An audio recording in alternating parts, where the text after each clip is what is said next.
Hey, what's going on, guys? And today I'm actually going to be doing a video review for the Elechelf. This is the IM2200UL ice maker. So in this video, I'm just going to walk you through some of the features of the ice maker. I'll show you some of the setup on this. We'll go through, look at some of the options, and then we'll actually start this up and I'll show you the end result once we've actually made ice. So first, starting with the unit itself, this is fairly compact for an ice maker. I would say it's medium size. It's almost like a small computer in a ways. Basically, you have a large chamber here in the front, and as you can see right through it. When you open this up, this has a large basket where all the ice is actually going to be formed into. This can actually be removed, and essentially all you have to do is fill this with water. It does come with a fairly large glass that holds up to 24 ounces, give or take, of water. I was able to fill the chamber almost up to the max line with 3 full glasses of water. Now, I'm actually here in my garage, which typically we commonly use for parties and things like that. And I'm always finding myself either running out to the store and buying bags of ice, or I'm finding myself bringing them out here and loading them into coolers and things like that. And I thought it'd be nice to have an ice machine that I could simply just produce ice and then have it for those parties, and also have it maintained inside of the system while we're doing that. So I wanted to set this up here, do a first run, and show you guys what this is about. Your max line is basically right inside here, pretty much where I'm pointing. You can kind of see down here. You want to make sure the drain plug is going to be closed, which it will by default when you bring this out. They have several different modes here, so you can either do large ice, small ice. You have a clean mode. This is basically your start or pause button, and then of course here's where you select the mode, and then it kind of gives you an indicator of what's going on with the machine. So right now it's in blinking mode. Basically it's on a wait mode for me to go ahead and select this. So if you see here, I can select between the different modes, either between large, small, or clean.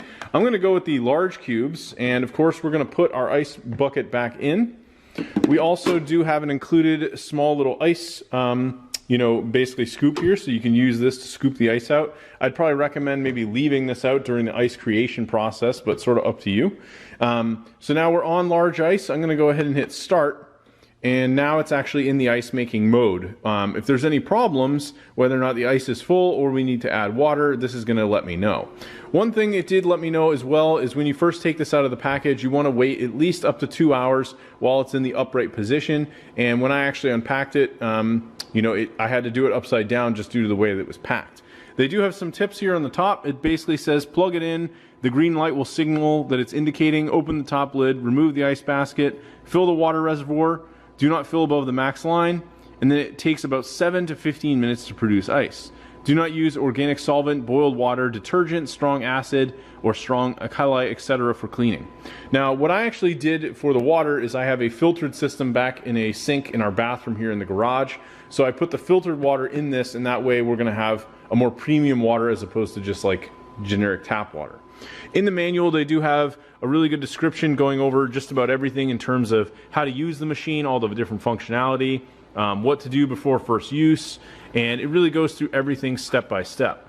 It goes over all the cleaning and maintenance, everything that you need to do for that.